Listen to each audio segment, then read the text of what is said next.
Bismillahirrahmanirrahim. Assalamualaikum warahmatullahi wabarakatuh. Innal hamdalillah nahmaduhu wa nasta'inuhu wa nastaghfiruh wa na'udzu billahi min shururi anfusina wa min sayyiati a'malina. Man yahdihillahu fala mudilla lahu wa man yudlil fala hadiya lahu. Asyhadu an la ilaha illallah wahdahu la syarika lah wa asyhadu anna Muhammadan abduhu wa rasuluh. Amma ba'd. Fa inna asdaqal hadithi kitabullah wa khairal hadi hadi Muhammadin sallallahu alaihi wasallam wa syarral umuri muhdatsatuha wa kullu muhdatsatin bid'ah wa kullu bid'atin dhalalah wa kullu dhalalatin finnar. Ikhwani fiddin, a'azzakumullahu jami'an. Segala puji kita panjatkan kepada Allah tabaraka wa ta'ala, Rabb, pemilik dan penguasa semesta alam, Rabb yang memiliki dan menjaga kita, Rabb yang menghidupkan dan mematikan kita, Rabb yang melimpahkan segala macam bentuk kenikmatan kepada kita yang sudah sewajibnya untuk kita syukuri, Rabb yang tidak pernah lalai dari segala perbuatan makhluk hidupnya yang telah diciptakannya di alam semesta ini. Kita berusaha untuk selalu mendekatkan diri kepadanya, taat melaksanakan perintahnya, dan menjauhi segala larangan-larangannya. Dan tak lupa salawat dan salam yang selalu tercurah kepada junjungan mulia Nabi besar Muhammad sallallahu alaihi wasallam, juga kepada keluarganya dan para sahabatnya yang mulia, dan orang-orang yang selalu konsisten mengikuti jejaknya sampai datangnya hari pembalasan. Saudaraku sekalian yang dimuliakan oleh Allah, melanjutkan kajian kita dalam buku Minhaj Al-Firqah An-Najiyah atau Jalan Golongan Selamat. Dan pada akhir pertemuan kita 2 minggu yang lalu, kita sudah sampai kepada pembahasan bab kedua atau bahagian kedua yang menjelaskan tentang ciri-ciri orang yang berada di jalan golongan selamat, atau bisa kita katakan ciri-ciri orang yang mengaku dirinya sebagai orang-orang yang menerapkan prinsip akidah Ahlus Sunnah wal Jamaah. Dan kita sudah bahas 3 poin atau bahkan 4 poin, dan akan saya ulang secara ringkas untuk merefresh, mengingatkan kita tentang poin-poin tersebut dan menjadikan kita hafal akan poin-poin ini, dan ini menjadi filter bagi kita, menjadi pegangan bagi kita untuk kita bisa mengetahui mana orang-orang yang berada dalam jalan golongan selamat dan mana orang-orang yang telah tergelincir dari jalan kebenaran. Saudaraku sekalian, golongan yang selamat, poin ke-1, adalah golongan yang setia mengikuti manhaj Rasulullah sallallahu alaihi wasallam, metode Rasulullah sallallahu alaihi wasallam di dalam merealisasikan Islam, melaksanakan tuntunan Islam, syariat Islam dalam kehidupannya, serta manhaj atau metode para sahabat sesudahnya. Dan mereka adalah orang-orang generasi terbaik para salafus soleh yang diturunkan kepada Rasulullah sallallahu alaihi wasallam, dan di hadapan mereka Al-Qur'anul Karim. Kemudian Rasulullah jelaskan kepada para sahabatnya yang penjelasannya itu menjadi al-hadis, baik dalam bentuk ucapan Rasulullah, perbuatan, ataupun ketetapannya. Kemudian poin yang kedua, golongan yang selamat, mereka adalah orang-orang yang akan selalu kembali dan merujuk kepada kalamullah Al-Quranul Karim dan Rasulnya Muhammad SAW tatkala terjadi perselisihan dan pertentangan di antara mereka. Sebagai perealisasian firman Allah Subhanahu wa taala dalam surat An-Nisa ayat 59 dan surat An-Nisa juga ayat 65. Fa in tanaza'tum apa? Fi syai'in farudduhu ila Allahi wa Rasul. Jika kalian berselisih tentang suatu perkara, maka kembalikanlah kepada Allah dan Rasulnya. Masing-masing saling ingat, menjaga diri, menguasai diri, dan kembalikan kepada Allah dan Rasulnya. Dalam surat An-Nisa ayat 65, fala warabbika la yu'minun hatta yuhaqqimuka fima syajara bainahum. Maka demi Tuhanmu, mereka pada hakikatnya tidak akan dikatakan sebagai orang-orang yang beriman sampai menjadikan kamu di sini siapa? Muhammad sallallahu alaihi wasallam sebagai hakim dalam perkara yang diperselisihkan. Tsumma la yajidu fi anfusihim harajam mimma qadaita. Kemudian mereka tidak mendapati ganjalan di dalam hati-hati mereka atau merasa keberatan dalam hati-hati mereka atas putusan yang telah ditetapkan oleh siapa?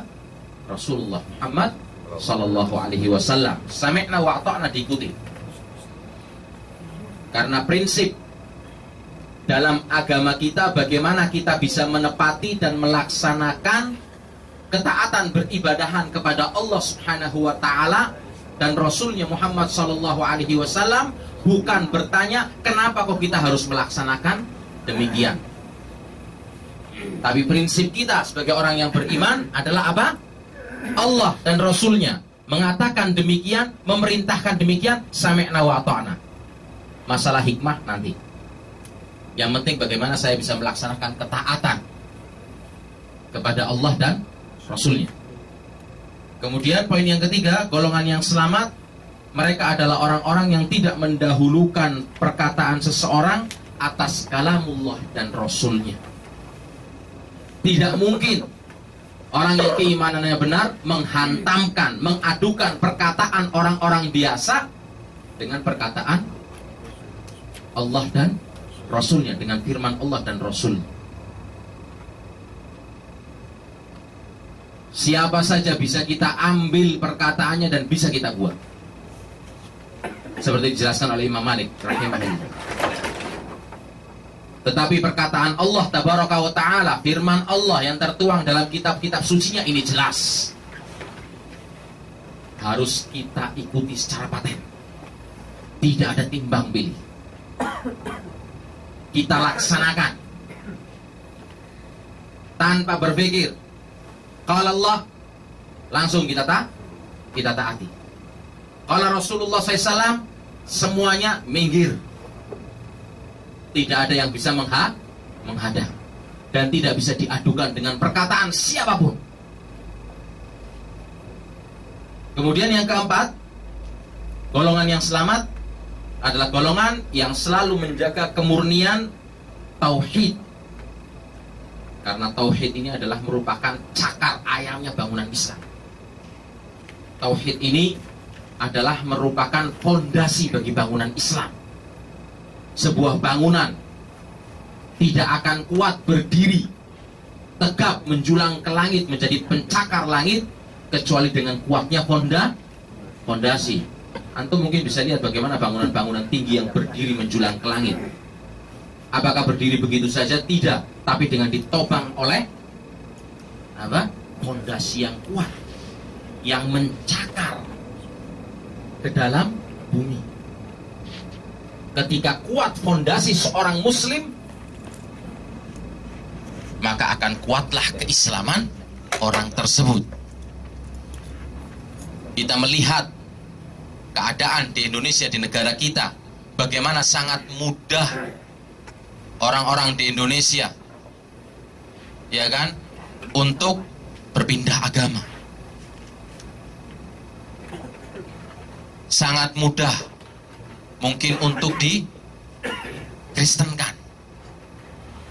Ini adalah merupakan hasil karena kelemahan tauhid mereka. Musuh-musuh Islam melancarkan seluruh caranya untuk melakukan pemurtadan, walaupun harus dengan cara yang diharamkan. Zinai dulu, baru nanti, ya kan, setelah itu ikat. Jangan mau tanggung jawab kecuali setelah dia keluar dari Islam. Dan kalau kamu mau masuk Kristen, baru saya kawini. Oh, nggak apa-apa, dengan tujuan untuk memurtadkan. Jelas ini sesuatu yang halal bagi mereka. Karena apa? Mereka berdiri dalam agama yang salah. Tapi umat Islam akan mengajak non-muslim untuk masuk ke dalam Islam. Apakah kita lakukan dengan cara demikian? Tidak mungkin, karena agama kita melarang. Dan alhamdulillah, kita berdakwah Islam dari zaman Rasulullah SAW sampai sekarang pun nggak perlu pakai modal, nggak perlu pakai nyebarkan Indomie. Orang masuk Islam dengan begitu berbondong-bondong dan banyaknya. Sampai salah satu Perdana Menteri Prancis ketika itu mengatakan, kami merasa aneh. Tidak ada sebuah agama yang paling banyak digandrungi oleh manusia dan masuknya orang ke dalamnya secara berbondong-bondong seperti Islam. Nggak pakai dipancing, kepancing sendiri. Nggak perlu pakai masang pancingan. Hanya dengan bermuamalah baik, kita sudah bisa berdakwah kepada orang selain Islam. Tapi yang penting di sini adalah bagaimana kita bisa menjaga kemurnian tauhid kita.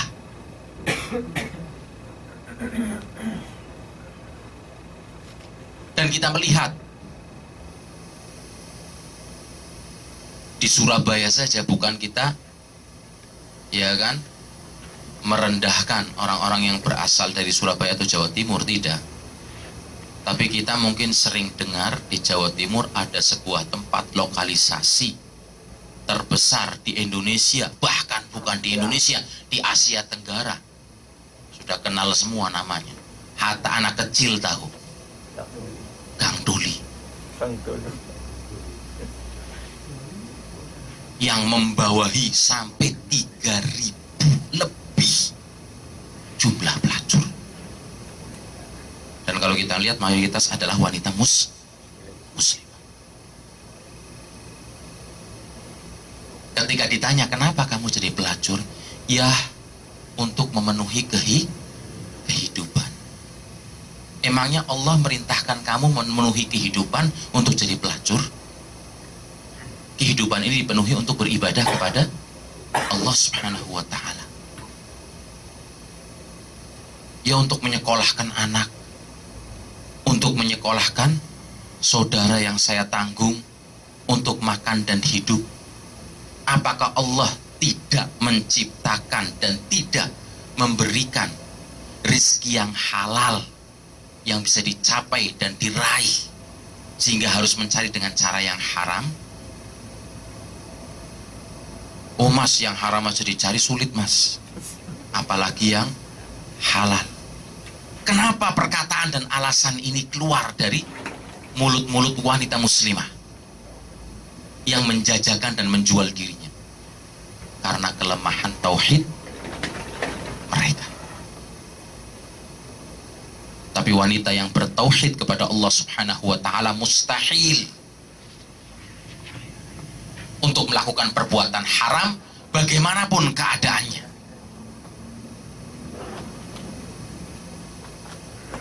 Mustahil, tidak mungkin. Karena mereka adalah yakin, orang-orang yakin bahwasanya rezeki datangnya dari Allah Subhanahu wa taala, dan Allah Subhanahu wa taala tidak mungkin akan menerima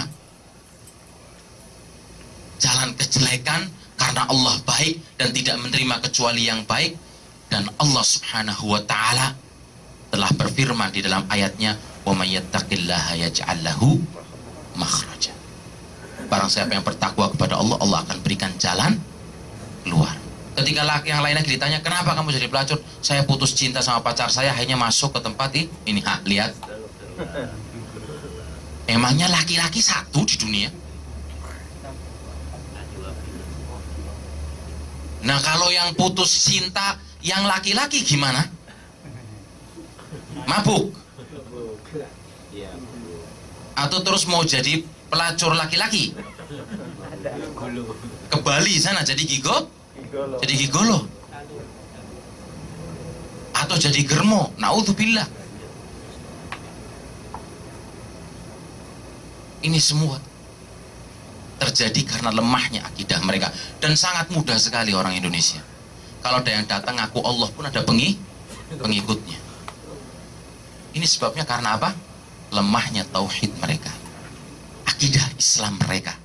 Oleh karena itu, golongan yang selamat adalah orang-orang yang senantiasa menjaga kemurnian tauhid. Mereka adalah orang-orang yang mengesahkan Allah dalam peribadahan mereka, karena mereka adalah orang-orang yang mengakui keberadaan Allah, dan bahkan bukan hanya keberadaan Allah sebagai sang pencipta, pemberi rizki, pemberi kehidupan dan kematian, yang menjaga segala apa yang diciptakannya, tapi mereka adalah orang-orang yang mengesahkan Allah dengan perbuatan mereka. Apa arti mengesahkan Allah dengan perbuatan mereka? Mereka melaksanakan seluruh ketaatan peribadahan yang telah disyariatkan oleh Allah melalui lisan Nabi Muhammad SAW. Mereka persembahkan dan laksanakan hanya kepada Allah Tabaraka wa Ta'ala.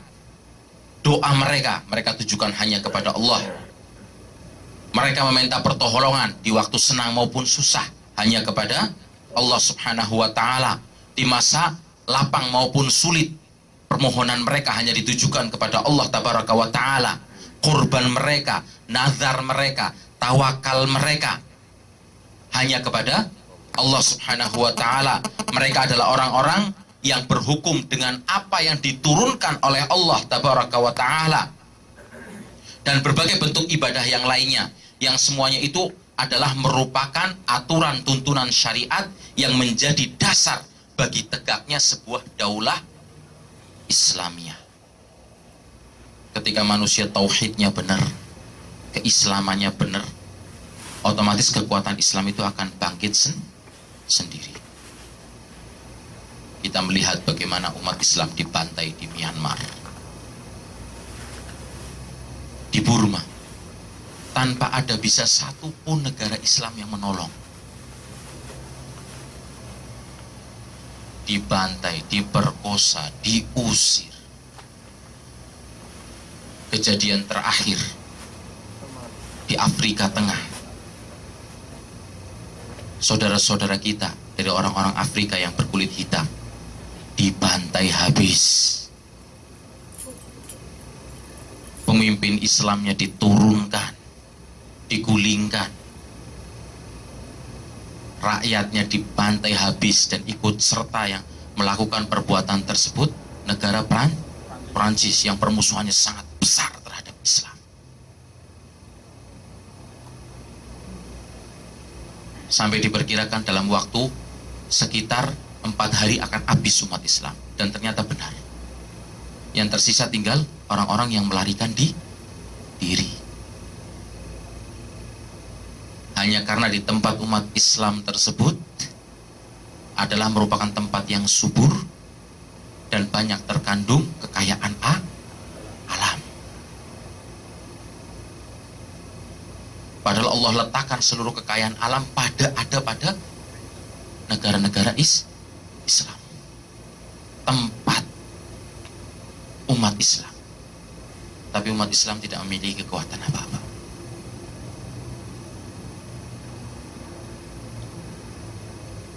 Palestina sudah dari dulu kita melihat, dan tempat-tempat yang lainnya. Kenapa ini terjadi? Karena jauhnya kita dari agama Islam, jauhnya kita dari syariat Allah, jauhnya kita dari kebenaran tauhid kita. Dan apabila kita mau menengok ke belakang kepada generasi salafus soleh yang ketauhidan mereka kuat, keimanan mereka kuat kepada Allah Subhanahu wa ta'ala. Raja Mu'tasim billah mempersiapkan pasukan, ya kan, untuk menuju ke Roma hanya untuk menyelamatkan satu orang wanita. Inilah contoh generasi yang tauhidnya yang kuat. Disurati, kamu lepaskan perempuan itu dan kembalikan kepada kami, atau kami persiapkan pasukan yang gugus depannya ada di perbatasan negaramu, dan akhir batas pasukan kami ada di perbatasan negara kami. Kata orang, nderdeg, gemeter. Rasulullah siapkan pasukan penuh dengan pimpinan Hamzah bin siapa? Abu Talib, Abdul Muthalib,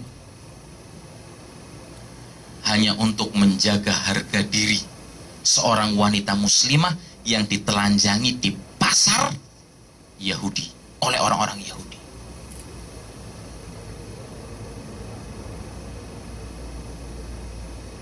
Ada yang lebih hebat dari Islam dalam memperjuangkan hak-hak wanita? Negara penuh loh ini, Pak, dipersiapkan hanya untuk membela satu orang wanita. Ada yang lebih hebat emansipasinya? Atau emansisasi yang didengungkan oleh wanita-wanita, bahkan muslimah di zaman sekarang, tapi model, ya kan, casingnya casing barat.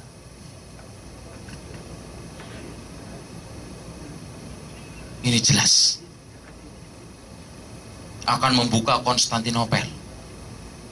Seorang pemimpin yang ketika itu adalah pemimpin terbaik. Pasukannya adalah pasukan terbaik. Terbaik dalam apanya? Dalam tauhid dan keislamannya.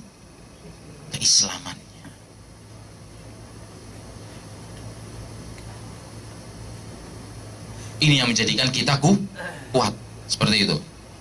Kemudian golongan selamat adalah golongan yang menjauhi dan membasmi berbagai bentuk syirik dengan segala simbol-simbolnya yang kita lihat dan banyak ada di negara-negara Islam. Sebab ini adalah merupakan konsekuensi dari manusia-manusia yang bertauhid. Orang yang bertauhid tidak mungkin akan membiarkan simbol-simbol kesyirikan. Karena Islam menghapus dan menghilangkan sekecil apapun dari bentuk perbuatan syirik dan simbol-simbol yang mengajak kepada perbuatan syirik. Bukankah kita melihat dan membaca, mendengar sejarah Nabi Shallallahu Alaihi Wasallam ketika Rasulullah SAW membuka kota Mekah, ketika Fathu Mekah pada tahun ke-8 Hijriah, dan berhasil menaklukkan kota Mekah ketika itu. Apa yang pertama kali Rasulullah lakukan? Menghancurkan patung-patung, berhala-berhala yang umurnya ratusan tahun, ribuan tahun, yang ada di Ka'bah dan jumlahnya 360. Rasulullah hancurkan sambil mengatakan apa? Ja'al haq wa zahaqal batil, innal batila kana zahuqa. Telah datang kebenaran dan hancurlah kebatilan. Karena yang namanya kebatilan pasti akan hancur. Cuma bagaimana kita benar dalam berpegang teguh kepada kebenaran tersebut, maka Allah akan berikan kemenangan.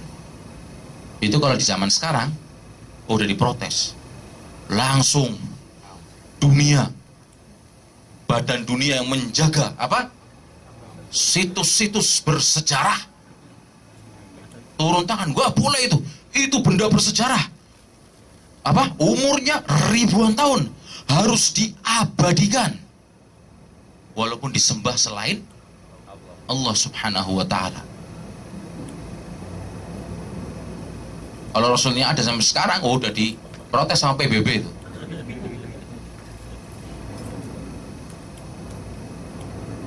Dan Rasulullah kirim Khalid bin Walid, Ali bin Abi Thalib ke tempat-tempat yang di situ ada situs-situs berhala-berhala yang dijadikan sebagai perantara dalam persembahan kepada Allah Subhanahu wa taala untuk dihancurkan. Ini menunjukkan simbol syirik tidak boleh berdiri.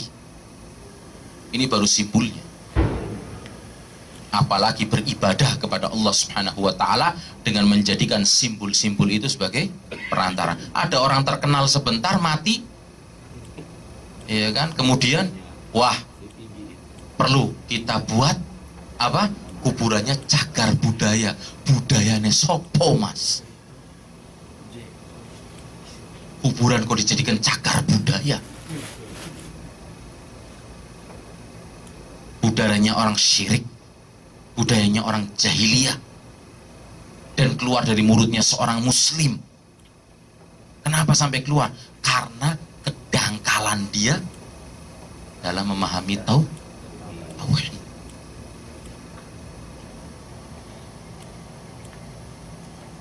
Emang gak ada kerjaan lain harus jadikan kuburan sebagai cagar budaya? Kotanya banjir masih gak selesai-selesai, durusin dulu. Ciliwung bersihkan, ya kan? Makanan-makanan yang acakadul di Indonesia, orang kayanya orang nggak punyanya jualan makanan, ya kan, dicampur dengan racun, formalin, terus apa lagi itu yang buat pengawet? Ada satu lagi apa namanya? Broklat, tawas yang buat iya, tawas dan lain sebagainya. Borak. Pengawet orang kode mati. Yang jualan sendiri nggak mau makan. Situ jualan ini campur borak, iya buat cari duit pak. Terus itu sendiri, oh saya sama keluarga saya nggak mau. Naudzubillah. Kata orang sini, naudzubillah. Situ merusak orang lain mau, diri sendiri dirusak nggak mau. Fatal bana itu orang seperti itu tuh kenapa? Karena lemahnya tauhid mereka. Karena slogannya tadi itu cari yang haram aja sulit. Gak mungkin Allah Subhanahu wa ta'ala, ya kan, menyulitkan manusia untuk mencari yang halal. Tapi bagaimana tinggal qanaah seseorang di dalam mencari rizki kepada Allah Subhanahu wa ta'ala. Dan ini adalah merupakan cara, ya kan, untuk membendung perbuatan syirik, ya kan. Dan sungguh suatu golongan tidak mungkin mencapai kemenangan jika ia meremehkan masalah tauhid, tidak membendung dan memerangi perbuatan syirik dengan segala bentuknya. Hal-hal di atas merupakan teladan bagi para rasul, dan secara khusus, ya kan, wabil khusus, ya kan, siapa? Rasul Muhammad sallallahu alaihi wasallam. Kemudian yang kelima, golongan yang selamat adalah golongan yang selalu menghidupkan sunnah-sunnah Rasulullah sallallahu alaihi wasallam, menghidupkan ajaran Nabi sallallahu alaihi wasallam, baik dalam ibadah, perilaku, maupun dalam segala segi hidupnya, dalam muamalah dan lain sebagainya. Karena mereka ketika menghidupkan sunnah-sunnah Rasul sallallahu alaihi wasallam ini, ya kan, akan dianggap sebagai orang-orang yang asing di tengah kaumnya. Dan sebelumnya kita perlu ingatkan, mungkin ada cerita bukti bahwa Islam itu didakwahkan tidak harus bahkan dengan omongan, tapi dengan perilaku dan perbuatan kita. Kita mungkin ya kan sering dengar, wah Islam itu disebarkan di dunia dengan pedang. Bohong. Padahal di Al-Quran tidak pernah menyebutkan kalimat pedang.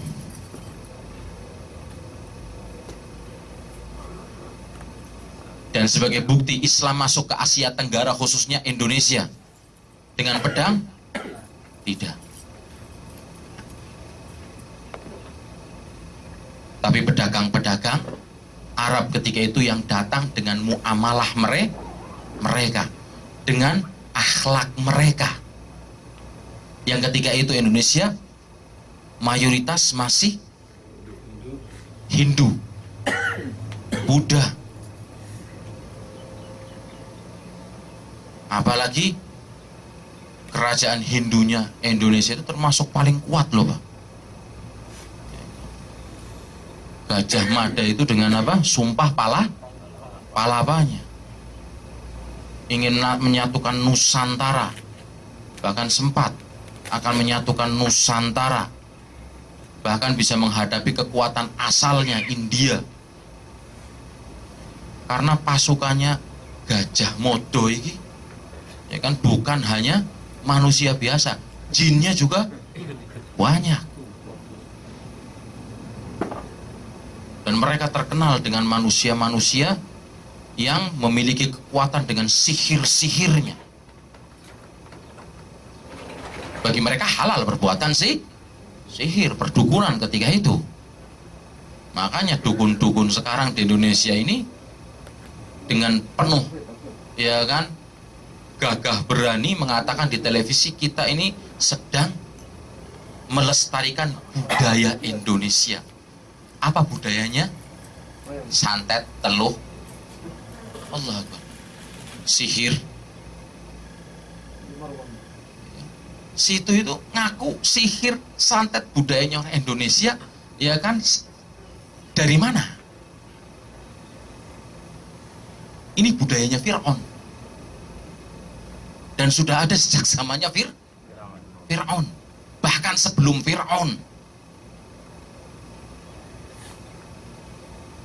Dan termasuk penyihir-penyihir top yang belum ada tandingannya sampai sekarang itu adalah di zaman Fir'aun. Itu kejayaan sihir. Jadi kalau situ ngaku ini budaya Indonesia, kita hantam kamu dengan rudal apa? Kaf, zal, ba. Kadab. Bohong. Ini budayanya Fir'aun. Bayar, ya kan, pedagangnya lupa kembaliannya, walaupun 5 perak dikembalikan. Orang mana ini? Kok bisa jujur seperti ini? Karena itu mereka tertarik masuk Islam. Bahkan bukan rakyatnya tok, sampai kepada ketika itu masyarakat ini sudah berbondong-bondong masuk Islam karena diantaranya ada salah satu raja, ya kan, yang masuk Islam, sehingga rakyatnya pun berbondong-bondong masuk Islam karena muamalah.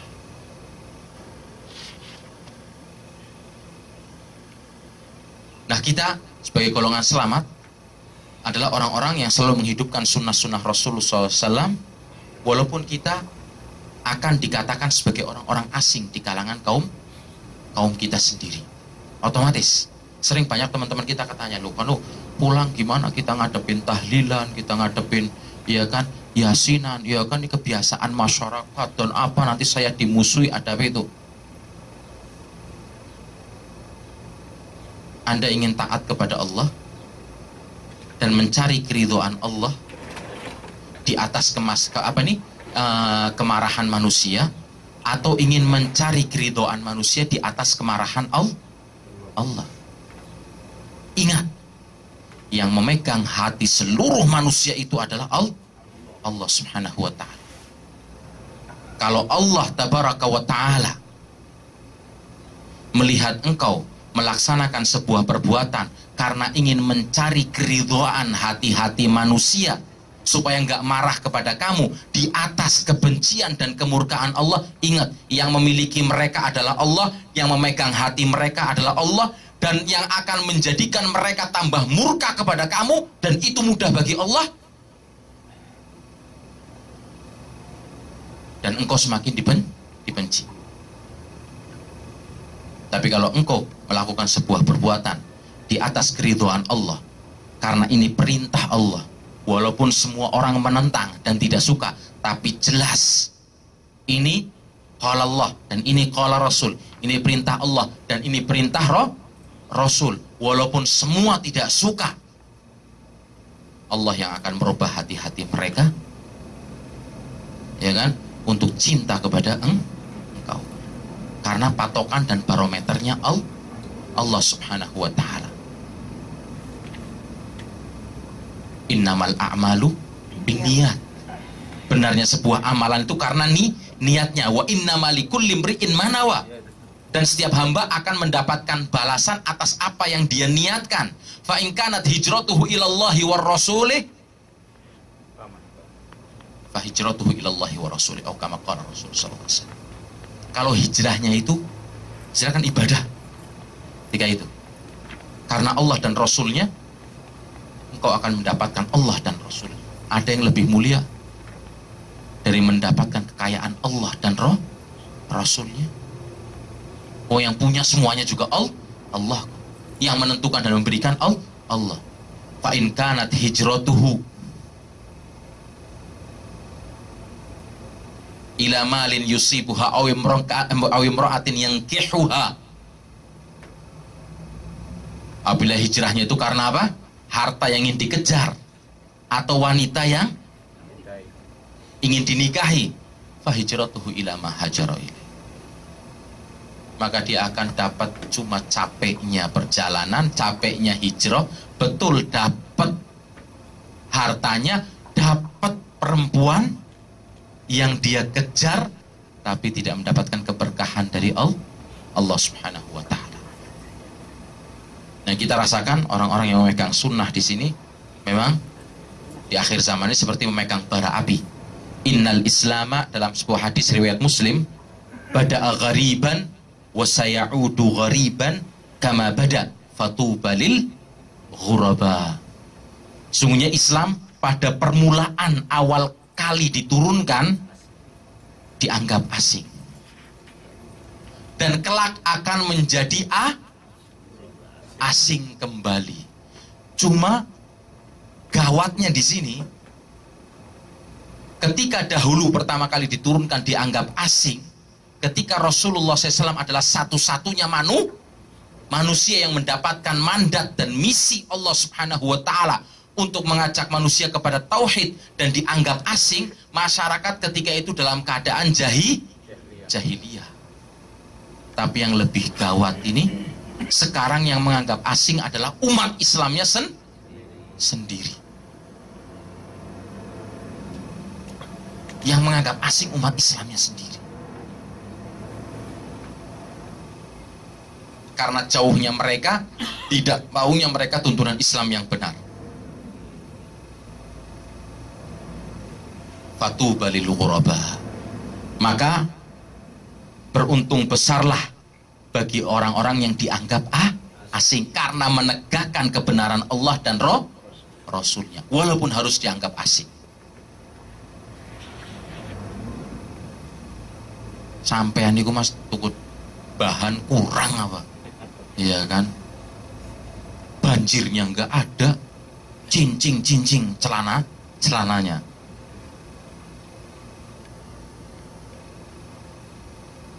Kita katakan sunnah Rasul, iya kan? Jawabannya gampang, sunnah Rasul. Dengan katone ora apik iku. Katone, Pak. Iya kan? Iya katone menurutmu. Tapi saya tidak butuh katone menurutmu. Tapi saya butuhnya katone menurut Allah. selesai. Penampilanmu kok wadeg kayak gitu ya kan. Jenggot pating telewer. Kelihatan tua. Ya menurut kamu saya tua nggak apa-apa. Tapi alhamdulillah ya kan, istri saya nganggap saya paling ganteng. Saya nggak butuh pujian kamu, ya kan. Oh, nanti kalau mau kawin lagi nggak bisa, nggak butuh pertolongan kamu kalau saya mau kawin lagi. Saya doa, insya Allah datang sendiri. Amin. Karena apa? Saya percaya dengan Allah. Langsung Pak Zainal, amin ini. Kasetnya jangan disetel di Pokoknya ada harapan ya. Iya.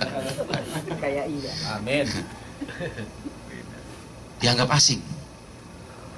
Oh, nyambung rambut nggak boleh. Ah, masa nyambung rambut nggak boleh? Langsung jawabannya gitu. Kan cuma masang konde. Ngerik alis, ya kan.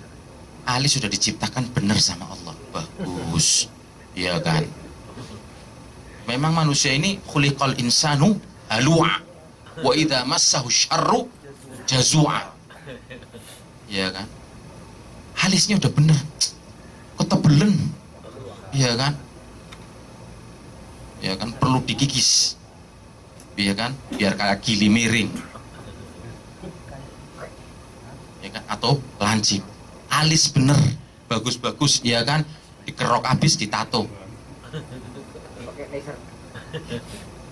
Wallahu a'lam. Semoga Allah berikan kita petunjuk, tuntunan untuk selalu bisa istiqomah di dalam menegakkan Islam dan mempraktekkan sunnah-sunnah Nabi kita Muhammad SAW, dan selalu diberi petunjuk oleh Allah pada jalan yang lurus dan metode manhaj ahli sunnah wal jamaah. Subhanakallahumma wa bihamdika asyhadu an la ilaha illa anta astaghfiruka wa atubu ilaik. Assalamualaikum warahmatullahi wabarakatuh.